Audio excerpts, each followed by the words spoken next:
The Yakuza series is not traditionally thought of as being tech showcases, and Yakuza 0 is no exception to this. Running on the same engine as Yakuza 5, a game that originally was PS3 exclusive. By today's standards, the engine of Yakuza 0 is dated, but that thought never crosses my mind unprovoked as I'm playing the game.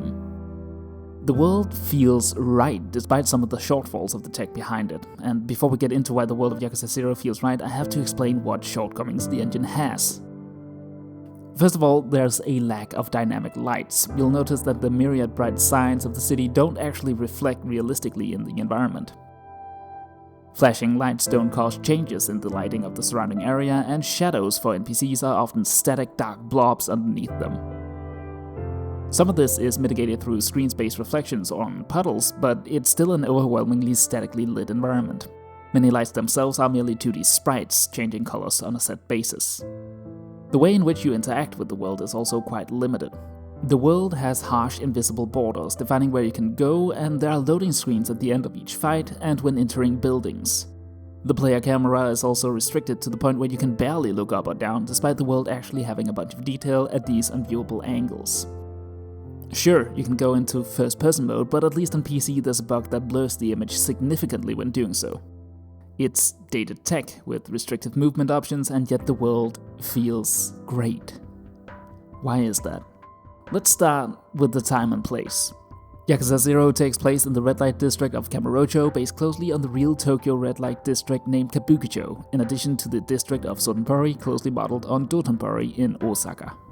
These areas are ideal to show off the fruits of the Mark I about to blow up in your face but you don't know it yet economy Japan found itself in. These party districts became hotbeds for earthly delights. Entire multi-story buildings would be dedicated to hostess clubs and discos. Just look at the sheer amount of different colorful signs dangling from all the structures, desperately trying to catch your attention in a sea of auditory and visual noise.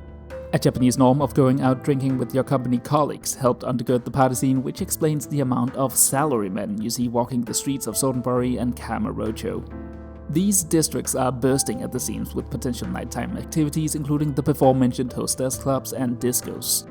But it doesn't end there at all. There are restaurants and bars, batting cages and arcades, cabarets and cabaret clubs.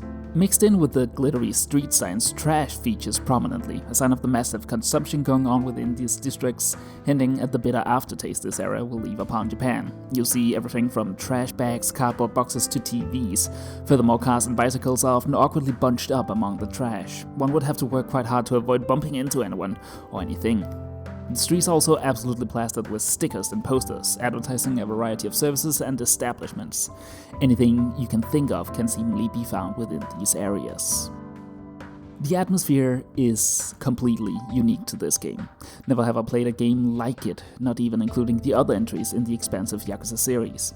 And the way it uses the economic euphoria of the 1980s to construct a vibrant party atmosphere is simply brilliant. The context of the world is not mere set dressing. It's completely interwoven with the characters, the story, and the activities you undertake as Kiryu and Majima. That bolsters believability and fosters curiosity. To assemble this vision of 1980s Japan, Ryoga Gotoko's studio has made a series of very smart choices. There's a uniqueness to many of the assets within the world, such as signs and storefronts, and though the texture quality can be low on some assets, the actual detail embedded within them, like rust, wear marks, and overlapping posters, help tell the story of the world and the area you find yourself in as the player. Few models feel too clean or new and removed from the world. They all believingly fit within the high-speed party districts and are suitably worn down by this. That excludes the high-end spaces, of course, where glitzy and shiny assets take center stage, marking the extreme wealth many experienced during that time. Furthermore, there's a distinctly handmade feel to the environments these assets are placed within.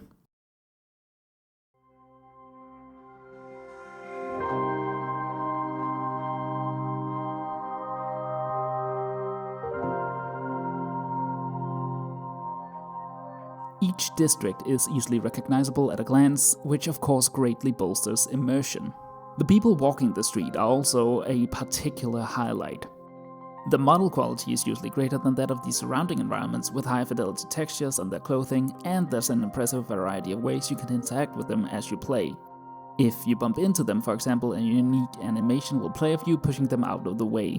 And sometimes they will walk up to you and proposition you. During the night, sex workers will walk up to you unprovoked and try to persuade you to invest in their services. And indeed, NPC behavior and much more changes with the day and night cycle. There are specific baked environments for each of the primary locations where NPC clothing, audio environment, and lighting is suitably changed to fit the time of day. Many women will be wearing shiny dresses under their warm overcoats during the night, but during the day you'll find them wearing normal business wear. The sex workers are also less prevalent during the day, and the lighting environment is more muted. So even though there's no dynamic day-night cycle, the world is still heavily geared towards immersion by creating an internal world logic dependent on the time. The locations themselves are relatively faithful recreations of their real-life counterparts, meaning you can virtually visit landmarks such as the Glyco Running Man and the Golden Guy. This connection with reality extends to some of the in-world products, where many of them, especially alcohol products, are actual brands. A real-life store chain called Don Quixote features heavily throughout the Yakuza game, and their penguin mascot Don Pen is prevalent throughout the in-game locations. It's a game that flirts heavily with reality without completely committing to it. That gives the developers the freedom to make choices with their in-game world, while at the same time lending a strong air of credibility to the world. There's an almost obsessive quality to how much work they've put into making the world believable by handcrafting each street of the two cities, which extends to the interiors of stores. Rows upon rows of different relatively detailed products are placed within the stores of the game. This again serves to bolster the in-game world and is one of the many reasons that the Yakuza series is often half-seriously and half-jokingly referred to as a Japan simulator. Sure, it's very often completely crazy and impressively silly, but the world itself offers detail, activities, and environments that are very believable and quite authentic. Now, originally I was going to comment on the interiors in the restaurants, as these are often bland and lacking in detail, mostly in low and mid-end establishments.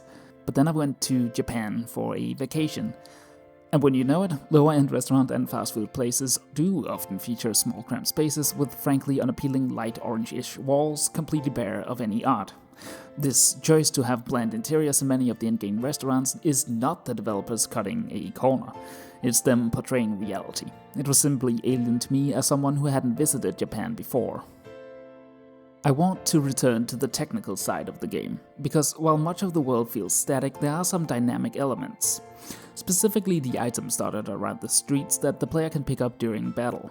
These don't have physics when you're just roaming the world, but it's nice to see interaction with them even if they are exclusive to the fights. Lastly, even if the lighting is largely static, the bright textures used to simulate dynamic lights have been utilized smartly, flashing near active signs, and the best implementation in my opinion, simulating water reflections on walls.